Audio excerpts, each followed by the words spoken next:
अस्सलाम वालेकुम नाज़रीन।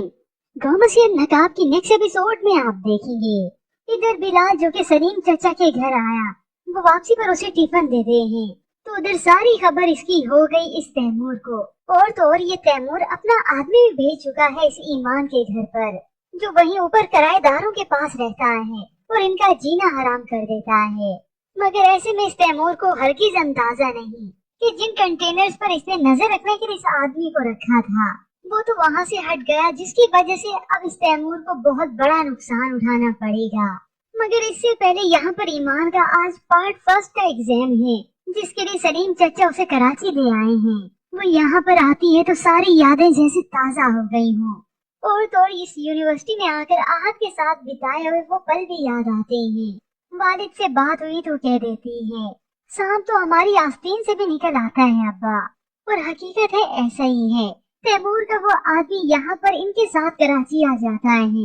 इन्हें खबर भी नहीं होती कि ये तैमूर का आदमी है और वो चुपके से इनका पीछा करते हुए आ गया। तैमूर को सारी खबरें पहुँचाता है। तो दूसरी जानिब ये तैमूर बिलाल को कॉल करके बातें सुनाता है, ईमान के यहाँ दोबारा खाने की भीख मांगने मत जाना।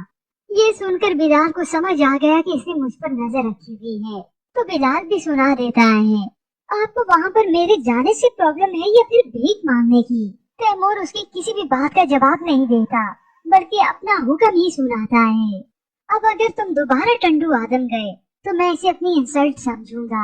और ये तैमूर बहुत खुश होता है कि अपनी इंसल्ट करने वाले को तो मैं पाताल से भी ढूंढ निकालता हूँ, तुम तो फिर भी मेरी जूती के नीचे हो। ये सुनकर बिलाल को शदीद गुस्सा आता है कि तैमूर ने वाकई ही उसे अपनी जूती के नीचे ही रखा है और बिलाल ने ऐसे ही तो अपना भेष नहीं बदला हुआ।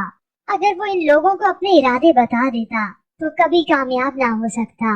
और तैमूर इसीलिए इस पर कड़ी नजर नहीं रखता, क्योंकि उसे यही लगता है ये तो भिखारी है और जाहिली है, क्योंकि जूती के नीचे इंसान की नजर नहीं होती, इसीलिए तो अब तक ये बिलाल बचा हुआ है।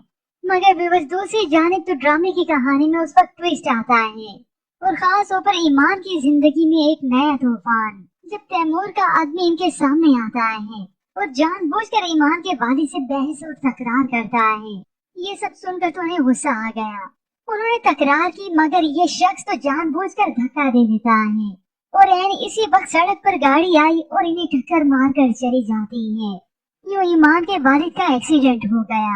ये देखकर ईमान तो हक्की बक्की रह जाती है। ईमान के वालिद बच गए हो, क्योंकि ईमान का यही वालिद ही तो सहारा है। यूं दिन से रात हो गई तो ईमान सड़क पर बैठी है, इंतजार कर रही है। उसी वक्त आहत का गुजर हुआ यहाँ से तो ईमान को अपने हाथों से खाना देता है। वो ईमान को पहचान नहीं सका, क्योंकि ईमान अपना चेहरा छुपा लेती है। हो सकता है उसके वालिद बैंडेज करवा कर यहाँ से जाते हैं। अब जब वो वालिद के साथ रवाना हुई गाड़ी में, तो उसी वक्त आहद ईमान को देखकर हैरान रह जाता है। उधर जारा जो कि तैमूर को बातें तो सुनाई चुकी है, वो भी ईमान के मुतालिक एक वक्त में 3 चांद उतारने की हिम्मत है उसमें। और ये तैमूर ईमान को हासिल करने के लिए सब कुछ कर गुजरेगा, जब तो उसकी वजह से डिस्टर्ब भी होता है। जारा के सामने भी बेचारा ही बनता है। ईमान ने बहुत तकलीफ दी है मुझे, उससे मेरा मान तोड़ा है, मैं बहुत उसे शरीफ समझता था। अब जारा जिसे हकीकत तो मालूम ही है कि शरीफ कौन था और बेगैरत कौन था, वो तो इसीलिए बातों बातों में सुना देती है कि आहत तो इन्वॉल्व था आपकी बहन में, क्योंकि आप तो ईमान को अपनी बहन समझते थे ना। ये सुनकर तैमूर को शदीद गुस्सा आता है। इसे बता भी नहीं सका कि वो उसे बहन समझता ही कब था, और जारा ने भी जानबूझकर ताना ही दे मारा। अब होप सो व्यूअर्स यहाँ पर ईमान के वालिद सलामत हों और अपनी आंखों से देखिए अपनी बेटी को कामयाब होता होगा।